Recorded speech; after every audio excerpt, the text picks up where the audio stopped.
Hey, Tapestry Church. I hope you're doing well today. I just wanted to take a few minutes to share a little devotional with you that I've been thinking about in this season of COVID and the season of churches thinking about how and when and what way to come back together. And I know that I mentioned this briefly on Sunday, but it's been sitting on me more just because this is such a polarizing topic about how and if churches should even be coming back together and the potential risk and harm that can be done to people. And I know that there are people in our congregation who feel very strongly that it's not the time to do that. And there are people who feel very strongly that it is past time to come back together. And so just, I want to share a word with you this morning about, I want to share a word with you about not letting things divide us that don't have to, if that makes sense. So just Romans chapter 14, something similar is going on here. Let me just share that with you, and then I'll give you a few thoughts that come to my mind as I have thought about this and read it. So Romans chapter 14, Paul says, "As for the one who is weak in faith, welcome him, but not to quarrel over opinions. One person believes he may eat anything, while the weak person eats only vegetables. Let not the one who eats despise the one who abstains, and let not the one who abstains pass judgment on the one who eats, for God has welcomed him. Who are you to pass judgment on the servant of another? It is before his own master that he stands or falls, and he will be upheld, for the Lord is able to make him stand." What's going on here in Romans 14 is that you have two groups of people that Paul's addressing. You have Jewish Christians and Gentile Christians. And the Jewish Christians don't want to eat certain kinds of food, certain kinds of meats, presumably. And they want to observe certain days as holy, like Sabbath and other things. And the Gentile Christians are not observing any days as being particularly unique or special. And they are eating all foods, meat included.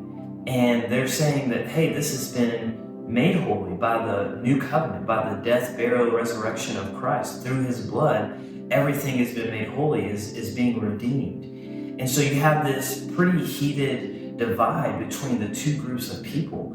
And especially for the Jewish Christians, this has marked their identity for a couple thousand years, And so there is a lot of hostility going on between the two groups over this topic.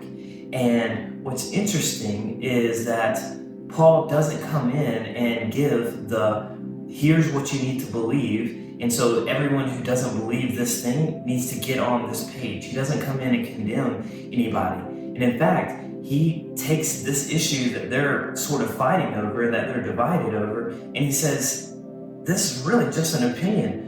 Verse 1 says that, invite the weak person in, not to quarrel over opinions.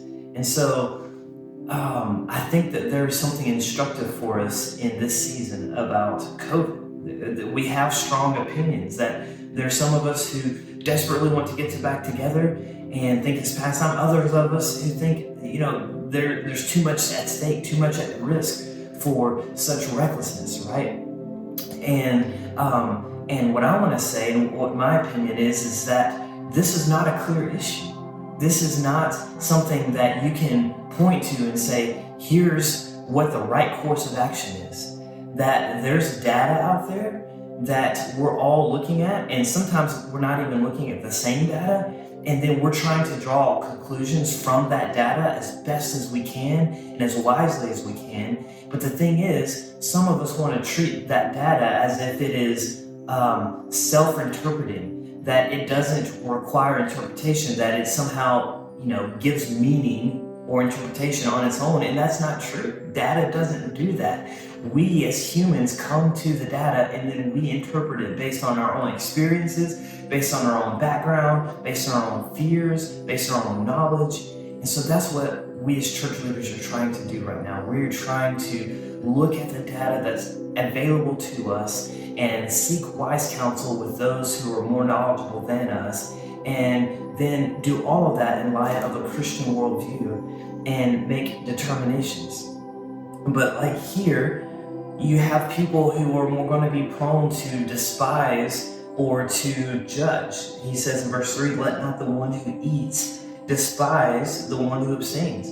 So in this scenario, the person who is maybe more carefree and ready to get back together would be like the Gentile Christian who you might be tempted to despise the more conservative or cautious Christians in our church for wanting to abstain or not wanting to get back together, to think that you're better than them because, oh my goodness, that's so silly, we're fine, this is all a conspiracy, or wherever you land on the spectrum, right? And then if you're maybe the more cautious Christian, then it might be easier for you to be tempted to judge your brother or your sister for what you think is carelessness or lack of concern for the Lord, where he says, and let not the one who abstains pass judgment on the one who eats, for God has welcomed him. You pass judgment because you think that these brothers and sisters are not being godly enough or holy enough or loving enough or whatever it is that's enough. They're not doing it, and so you pass judgment, and in that way think that you're better than them. And Paul says, guys, this is not an issue that we're going to divide over, because this is not ultimately the gospel. We are united around the gospel. The gospel is what tears down dividing walls of hostility. And yes, there's a place for you to have conviction. And you notice that he doesn't tell one group or the other that you need to start doing or stop doing. No, he says that you're allowed to have your conviction and to hold it firmly, but that you are not God, and so you can't put that conviction on other people. That's where he says, verse 4, who are you to pass judgment on the servant of another? I'm not your servant, and you're not mine. And so I can't pass judgment on you, and you can't pass judgment on me. It is before his own master that he stands or falls, and he will be upheld, for the Lord is able to make him stand. And so my encouragement and my pleading to you, church, is no matter where you are, please be patient with your brothers and sisters, with God, and trust the Lord in this season. For whatever it is that we do as a church, trust the Lord and hold your conviction and do it, but don't uphold your conviction over others. This is going to require us, maybe more than anything we face as a church to this point, to know, love, and honor one another. And so that's my challenge to you this week as things continue to unfold with our church's decision to meet or not to meet, is to know, love, and honor those who you disagree with, be patient, and trust the Lord.